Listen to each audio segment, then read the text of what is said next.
Halo, apa kabar Sobat Krenli? Ketemu di Kuliah Home.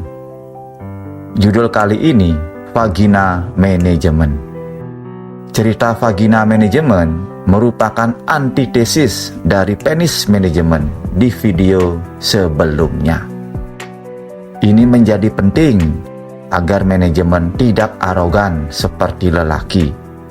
Pendeknya, bagaimana membuat manajemen menjadi lebih lembut. Lelaki dikatakan arogan karena dominan menggunakan otaknya, jarang memakai hati sebagai instrumennya. Secara teori, lelaki hanya punya ethic of right, yakni berbicara keadilan sebatas di mulut saja. Sedangkan perempuan, dia lebih kepada haknya sebagai pengasuh atau ethic of care. Inilah yang menjadi alasan mendasarnya mengapa video ini relevan untuk diangkat ke permukaan. Agar ceritanya romantis dan membumi, baiknya kita mulai dari mitos kuno yang sangat melegenda. Konon, ada perempuan yang sangat cantik. Hobinya membaca, dan dia begitu tajam dalam mengurai kegetiran sosial di saat itu. Suatu hari, dia berjalan-jalan di bibir pantai, dan akhirnya memutuskan untuk berjemur sambil menikmati panorama laut yang sungguh menawan.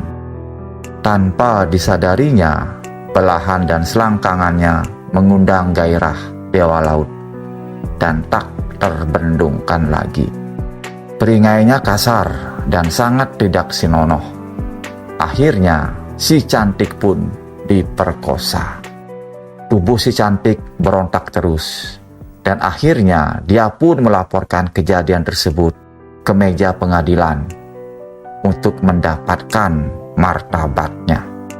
Karena tidak ada saksi, maka pengadilan memutuskan bahwa yang bersalah adalah si cantik karena belahan dan selangkangannya dipamerkan yang memicu adrenalin dewa laut. Hakim memutuskan dan memberi hukuman kepada si cantik. Kurun waktu setahun, rambutnya yang panjang dan indah akan berubah menjadi ular, dan matanya yang bening disihir menjadi bengis. Sebelum kutukan itu bekerja, dia berupaya mencari keadilan di tengah arogansi lelaki. Pencarian keadilan berbuah pahit, terhalang dan terhadang oleh tembok tebal, bahwa lelaki ditakdirkan sebagai makhluk utama, sedangkan perempuan sebagai makhluk pelengkap, bahkan menjadi hiasan rumah saja yang bisa digonta-ganti kapanpun. Akhirnya, dia memutuskan untuk mencarinya di dalam diri, bukan di luar diri, yang dipenuhi oleh arogansi lelaki. Ketersendirian membuatnya berpikir bahwa perempuan tidak bisa keluar dari lingkungan primernya, seperti memasak dan meladeni gairah lelaki jelang malam tiba.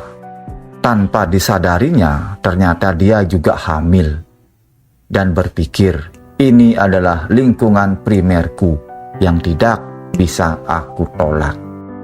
Kondisi ini membuatnya makin tabah dan memutuskan untuk merawat janin dengan penuh kasih sayang. Ini bisa dilakoninya karena tubuh perempuan sangatlah adil, yang dibuktikan dengan 9 bulan dia mesti berbagi makanan dan keluh kesah dengan janinnya. Dari kejadian ini, dia pun berpikir, seandainya aturan main suatu institusi seperti pengadilan berperan sebagai pengasuh, bukan penggasak, maka keadilan tentu didapat. Mendekati 9 bulan, anaknya pun lahir dan diberi nama Pegasus, sosok tangguh yang akan menggegerkan dunia manajemen. Kiprahnya akan diceritakan di video selanjutnya.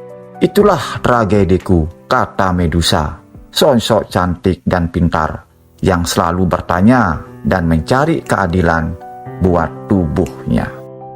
Begitulah Sobat Krenli, cerita Vagina Manajemen. Semoga bermanfaat dan sampai jumpa di cerita selanjutnya. Terima kasih.